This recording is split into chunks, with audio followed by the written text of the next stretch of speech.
Hello, everyone. Good morning. Before we tackle our topic for today, let's check your attendance first. Um, Mina Denise, Present po. um, Murillo Ariel, Present. Present po. okay.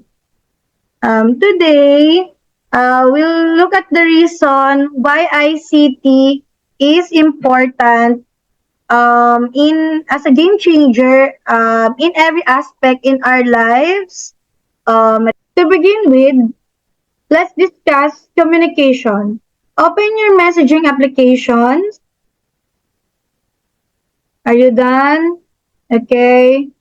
So now that you've opened your messaging application, why do you think ICT is so important for communication? Let's start with Mr. Murillo. Yes, ma'am. ICT allows us to connect with individuals from around the world in real time, allowing us to speak with those who live far away without physically going to them. That's all, ma'am.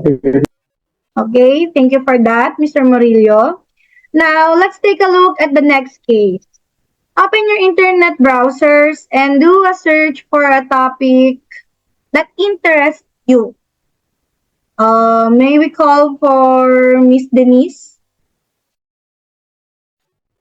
Yes, ma'am. I found so much information. That's all.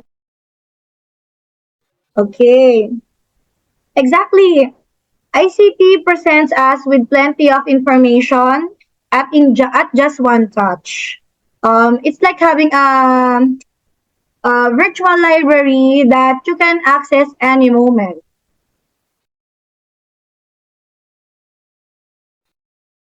Finally, let's discuss the future. How do you see ICT changing our world in the years ahead? Miss Oligario. Ma'am, I believe it will be more technological and easier for us in future due to the new improvement. Exactly. ICT promotes innovation and transformation from industries. Being technologically knowledgeable is a valuable skill in today's and the future environment. That's all for today, guys. So we may leave now the link. And next topic is well. Bye, guys. Mina, I've been hearing a lot about how technology has changed our daily lives. How exactly does ICT impact us in our day-to-day activities? Oh, ICT has completely transformed our lives. Let me give you an example first. Communication has become incredibly easy and instant. From video calls and friends to sending quick messages to colleagues, ICT has made it all so convenient. That's true. I can imagine life without a smartphone, the ability to connect with anyone, anywhere at any time. What about education and learning? You bet. ICT has revolutionized education with e-learning platforms, online libraries, and interactive educational apps. Learning has become more accessible and engaging for people of all ages. Wow! I never thought about it that way. It's amazing how technology was woven itself into the fabric of our daily lives. Absolutely. And speaking of technology, let's talk about the generation of computer. It's fascinating to see how far we've come. Generation of computer? I love to learn about more that, Nina. Well, it has started with vacuum tube powder machine and has evolved into this like powerful computer has been our day-to-day. Its generation brought about significant change in size, cost, and pricing power. It's incredible to think about the progression from these early computers of the sophisticated device where well on now, technology truly has come a long way. Absolutely, Olegario. The impact of ICT on our daily lives, needs, and in the evolution of computers are truly remarkable. Thanks for sharing all this with me, Nina.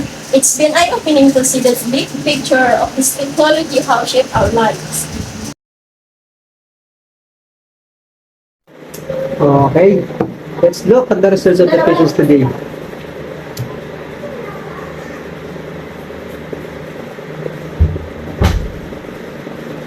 So far, my schedule is okay today. This is also updated quickly. How are you, Miss Oligario? I'm not feeling well, Doc. Miss Oligario, based on your laboratory results, there's nothing to worry about. I just prescribed your medicine that take for a week. Okay?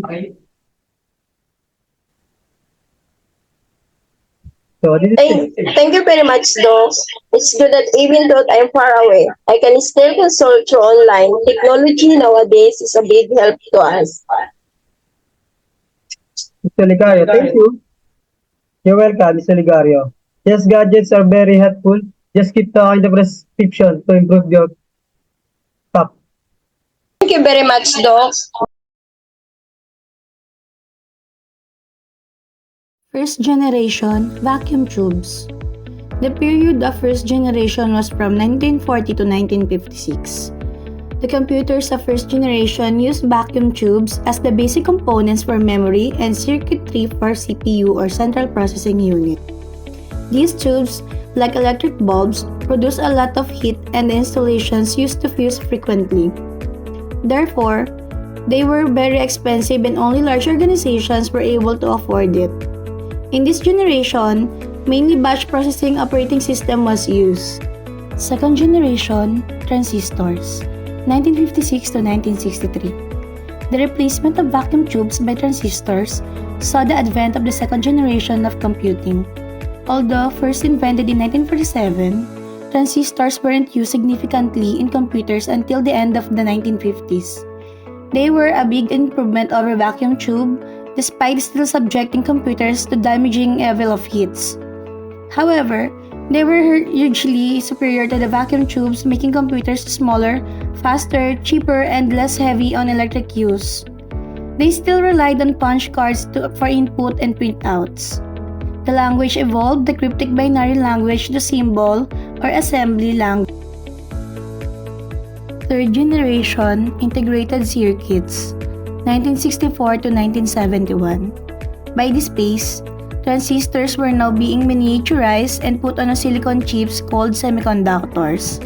This led to a massive increase in speed and efficiency of these machines.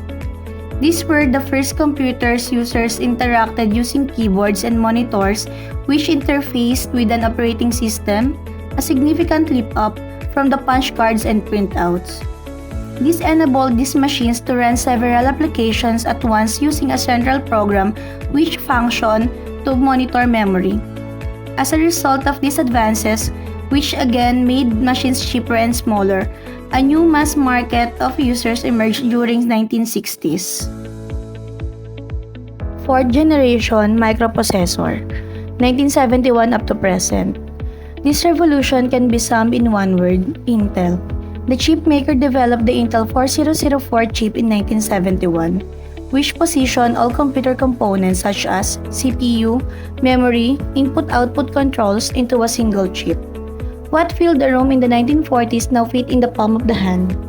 The Intel chip housed thousands of integrated circuits. The year 1981 saw the first ever computer, specifically designed for home use, and 1984 saw the Macintosh introduced by Apple. Microprocessors even moved beyond the realm of computers and into an increasing number of everyday products. The increased power of these small computers meant they could link, creating networks, which ultimately led to the development, birth, and rapid evolution of the Internet. Fifth generation, artificial intelligence, present and beyond. Computer devices with artificial intelligence are still in development, but some of these technologies are beginning to emerge and be used, such as voice recognition. AI is a reality made possible by using parallel processing and superconductors. Leading to the future, computers will be radically transformed again by quantum computation, molecular, and nanotechnology.